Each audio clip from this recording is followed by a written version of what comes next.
Buenas tardes, bienvenidos a todos. Nos encontramos en esta oportunidad con Gladys Ábalos, directora de una escuela primaria.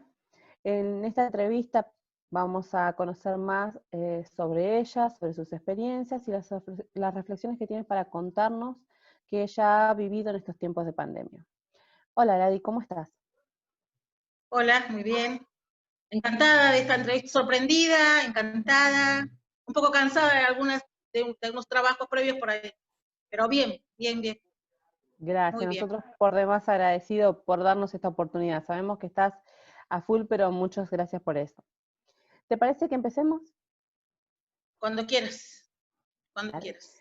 ¿Quieres contarnos cuál es tu título, cargo y dónde estás ejerciendo actualmente?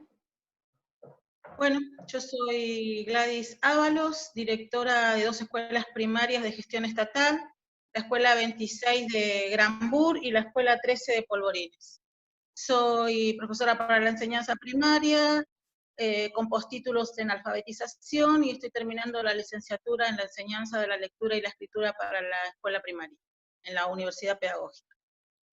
Hace 15 años que soy directora de ambas escuelas, así que nada, tengo más años como directora que como maestra.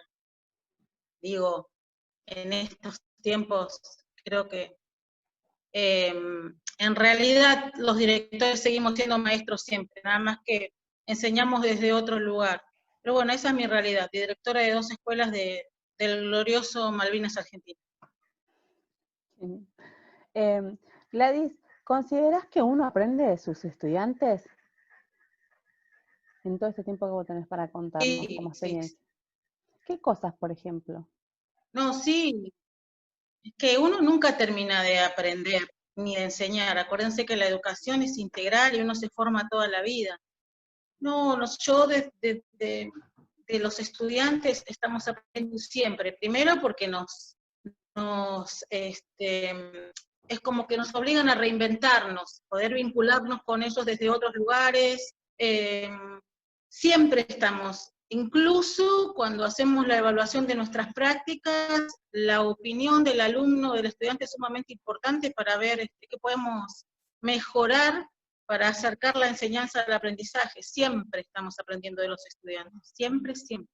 En las anécdotas, en el vocabulario, en sus silencios, con sus problemas, con sus ocurrencias, con sus saberes. Más de una vez nos ha pasado, o me ha pasado a mí, que no tuve respuesta a alguna pregunta y le dije, lo respondo la próxima. También esto, ¿no? De tener la valentía de decir, todo no lo sé, no soy infalible y aprendo con ustedes, eso también es interesante, al menos a mí me pasó. Y lo tomaron bien, no soy la superpoderosa. En ese entonces era la señora Gladys, sigo siendo la señora Gladys, pero bueno, ahora soy la directora de la escuela. Esto también, ¿no? Que yo fui maestra y después directora de esa misma escuela. Así que bueno, el vínculo es otro ya. Tiene más años de construcción. Buenísimo. Nos decías recién de anécdotas. ¿Alguna anécdota que quiera contar?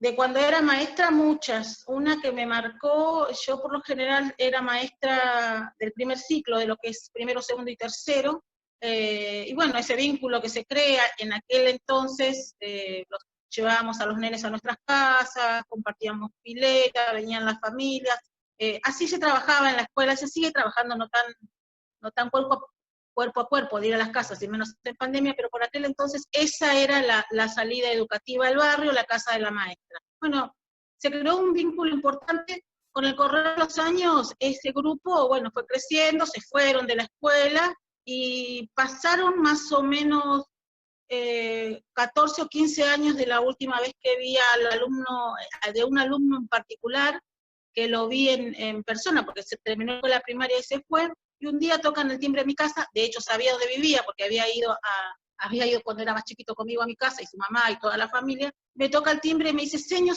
me caso, y usted no puede faltar a mi boda, así que vamos, póngase lo primero que tiene, y yo estaba, nada.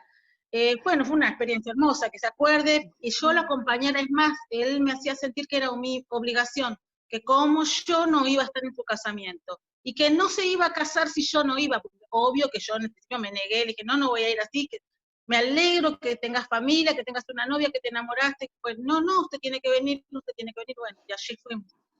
Esa es una anécdota, de esas que crean ese vínculo para toda la vida, los veas, no los veas. Ahora el tema de las redes nos acercan más, yo sigo en contacto con mis exalumnos.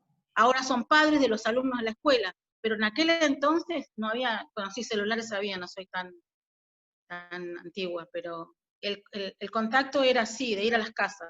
Bueno, esa es una anécdota que me queda para toda la vida. Y después anécdotas tristes, anécdotas alegres, anécdotas de pérdidas, de acompañar a las familias, nada, un montón. Pero esa fue la que me dijo, bueno, voy bien. Después de muchos años voy bien. Y ahora es padre de familia. El otro día vi por las redes que su hija cumplió 15 años. Ahí ya no me invitó, pero no se podía porque era pandemia. Vi que la saludaba a su hijita, así que bueno, nada. Contanos qué experiencia viviste y te marcaron en este contexto de ASPO, ¿no? De aislamiento social preventivo y obligatorio.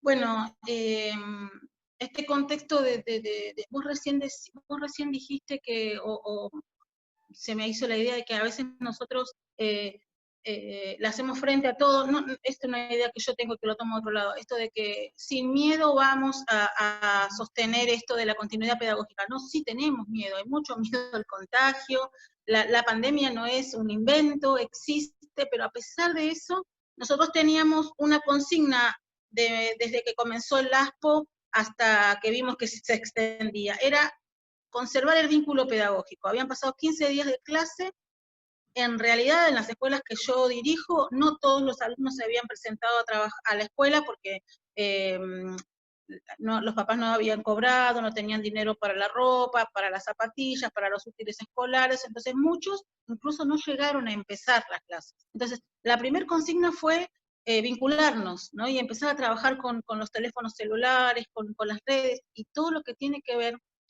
el uso de las TICs, pero desde dos lugares, desde el maestro y obvio del alumno, pero si el maestro no manejaba las TIC, ¿cómo íbamos a hacer para que manejara a los alumnos? Bueno, entonces ahí hubo otro aprendizaje.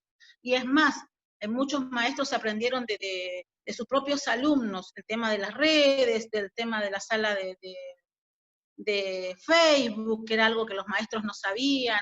Así que primero lo que tuvimos que hacer es organizarnos como comunidad docente, y empezar a buscar chicos. Yo he salido con el auto, con permiso, casa por casa, buscando alumnos, consiguiendo teléfonos de aquellos a los que no habían llegado a reinscribirse el año pasado, menos, así que teníamos muchos alumnos de los que no teníamos ningún dato. Al día de hoy, yo dirijo una escuela de 800 alumnos y otra de 400. Al día de hoy tenemos contacto con todos, pero al día de hoy, a abril fue. En abril ya estábamos contactados con todos, pues nos dividimos el trabajo y salimos a buscar alumnos, buscándole la vuelta como para sostener el vínculo. Ahora en esta segunda etapa, la idea es ver cómo abordamos la enseñanza de verdad, si bien con esto de también trabajar el tema de la evaluación y de que no es cierto que se pasa automáticamente y todas estas cuestiones que las estamos trabajando con las familias. Pero la idea era primero sostener el vínculo y ahora enseñar los contenidos prioritarios necesarios para poder acreditar el año. Nosotros sabemos que la escuela pública en estos tiempos está teniendo un rol muy importante. Contanos vos cómo está ayudando la escuela pública en este contexto de pandemia. Primero, lo que también te quería decir es que no es cierto que la escuela se trasladó a la casa. La escuela es la escuela, y la escuela tiene esas paredes que alberga alumnos. Entonces, y por otro lado, la escuela como edificio, por otro lado, la escuela como institución sigue siendo ese lugar de referencia. Y en estos tiempos de aislamiento, en estos tiempos de pandemia, más que nunca, tuvimos que salir a contener, a acompañar, no sé si a contener, pero sí a acompañar a la comunidad. Nosotros somos lo que somos por la comunidad que nos acompaña, que nos rodea y que nos contextualiza.